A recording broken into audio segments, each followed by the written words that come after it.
యోనా గ్రంథము మొదటి అధ్యాయము. యెహోవా వాక్కు అమిత్తయి కుమారుడైన యోనాకు ప్రత్యక్షమై ఈలాగు సెలవిచ్చెను. నీనెవే పట్టణస్థుల దోషము నా దృష్టికి ఘోరమాయెను గనుక నీవు లేచి నీనెవే మహాపట్టణమునకు పోయి దానికి దుర్గతి కలుగునని ప్రకటింపుము. అయితే యెహోవా సన్నిధిలో నుండి తర్షీషు పట్టణమునకు పారిపోవలనని యోనా యొప్పేకు పోయి తర్షీషునకు పోవు ఒక ఓడను చూచి ప్రయాణమునకు కేవు ఇచ్చి యెహోవా సన్నిధిలో నిలువక ఓడవారితో కూడి తర్షీషునకు పోవుటకు ఓడ ఎక్కెను. అయితే యెహోవా సముద్రము మీద పెద్ద గాలి పుట్టింపగా సముద్రమందు గొప్ప తుఫాను రేగి ఓడ బద్దలైపోవు గతి వచ్చెను.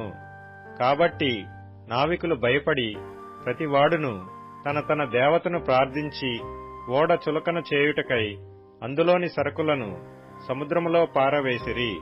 అప్పటికి యోనా ఓడ దిగువ భాగమునకు పోయి పండుకొని గాఢ నిద్రపోయి ఉండెను.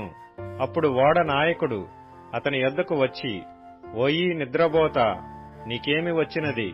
లేచి నీ దేవుని ప్రార్థించుము, మనము చావకుండా ఆ దేవుడు మన యందు కనికరించునేమో అనెను.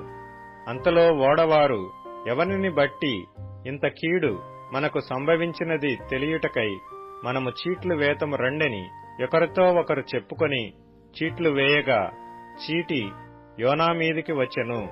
కాబట్టి వారు అతని చూచి, ఎవరిని బట్టి ఈ కీడు మాకు సంభవించెనో, నీ వ్యాపారమేమిటో, నీవెక్కడ నుండి వచ్చితివో, నీ దేశమేదో, నీ జనమేదో, ఈ సంగతి ఎంతయు మాకు తెలియజేయమనగా అతడు వారితో ఇట్లనెను, నేను హెబ్రీయుడను, సముద్రమునకును భూమికిని సృష్టికర్తయై ఆకాశమందుండు దేవుడయ్యున్న యెహోవాయందు నేను భయభక్తులు గలవాడనయ్యున్నాను. తాను యెహోవా సన్నిధిలో నుండి పారిపోవుచున్నట్టు అతడు ఆ మనుషులకు తెలియజేసియుండెను గనుక వారా సంగతి తెలుసుకొని మరింత భయపడి నీవు చేసిన పని ఏమని అతన్ని నడిగిరి. అప్పుడు వారు, సముద్రము పొంగుచున్నది, తుఫాను అధికమవుచున్నది, సముద్రము మా మీదికి రాకుండా నిమ్మళించున్నట్లు మేము నీకేమి చేయవలనని అతని నడుగగా, యోనా, నన్ను బట్టియే ఈ గొప్ప తుఫాను మీ మీదికి వచ్చినని నాకు తెలిసియున్నది. నన్ను ఎత్తి సముద్రములో పడవేయుడి, అప్పుడు సముద్రము మీ మీదికి రాకుండా నిమ్మళించునని అతడు వారితో చెప్పినను వారు ఓడను దరికి తెచ్చుటకు తెడ్లను బహు బలముగా వేసిరి గాని గాలి తమకు ఎదురై తుఫాను బలము చేత సముద్రము పొంగియుండుట వలన వారి ప్రయత్నము వ్యర్థమాయెను.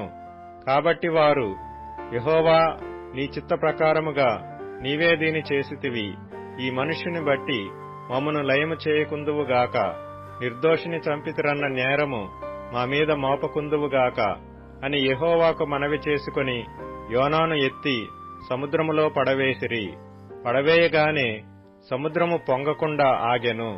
ఇది చూడగా ఆ మనుష్యులు యెహోవాకు మిగుల భయపడి ఆయనకు బలి అర్పించి మ్రొక్కుబళ్ళు చేసిరి.